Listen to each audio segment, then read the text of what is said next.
অহা 9 এপ্ৰিলত অনুষ্ঠিত হ'বলগীয়া বিধানসভা নিৰ্বাচনক লৈ 44 নং তামুলপুৰ বিধানসভা সমষ্টিত মিত্ৰজোঁটে নিৰ্বাচনী প্ৰচাৰ তীব্ৰতৰ কৰি তুলিছে।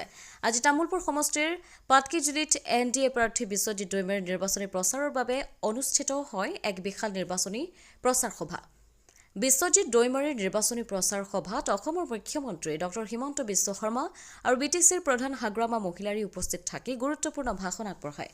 অঞ্চলটোৰ উন্নয়নৰ ওপৰত গুৰুত্ব আৰোপ কৰি মুখ্যমন্ত্ৰীগৰাকীয়ে বাগানপাৰা গেৰুৱাৰ পৰা আনন্দ বজাৰলৈ পাগলাদিয়া নদীৰ ওপৰত নতুন দলং নিৰ্মাণ, নলবাৰী গণেশ মন্দিৰৰ পৰা উত্তৰকুছিলৈ আৰু তামুলপুৰৰ পৰা ঘগ্ৰাপাৰালৈ, দুৱাৰকুছিৰ পৰা বড়োলেণ্ড চকলৈ যোৱা পথসমূহ অসমমালা আঁচনিৰ অধীনত উন্নত কৰাৰ প্ৰতিশ্ৰুতি দিয়ে। আৰু তামুলপুৰ সমষ্টিত নিৰ্বাচনী প্ৰচাৰত ভাগ ল'লো। বৰষুণৰ মাজতো ৰাইজৰ ইমান উৎসাহ, মই নিশ্চিত যে তামুলপুৰত বিধানসভাৰ অধ্যক্ষ বিশ্বজিৎ দৈমাৰী বিপুল ভোটত বিজয়ী হ'ব। ইয়াত বিজেপিত কেনেকুৱা ফল আশা কৰিছে? হাগ্ৰামা মহিলাৰীয়ে কৈ আছে 15টাতে জিকিম বুলি।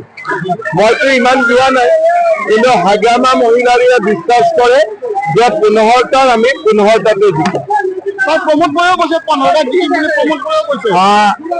চব কবতো চবেই পাৰে, কিন্তু বৰষুণত তাই মিটিঙত মানুহ আছে, সেইকাৰণে কোৱাটোতো আপত্তি নাই, কিন্তু জিকিব বিজেপি আৰু বি পি এফ। অমিত শ্বাহৰ প্ৰায় কামটো হৈ গৈছে। অমিত শ্বাহৰ কাইলৈ মিটিং আছে, কেনেকুৱা থাকিব? আজিয়ে মিটিং আছে, আজি এতিয়া গুৱাহাটীত উৎসৱ আছে। হ'ব। তামুলপুৰৰ পৰা পৱন বড়োৰ ৰিপৰ্ট, অমৃত নিউজ 24/7।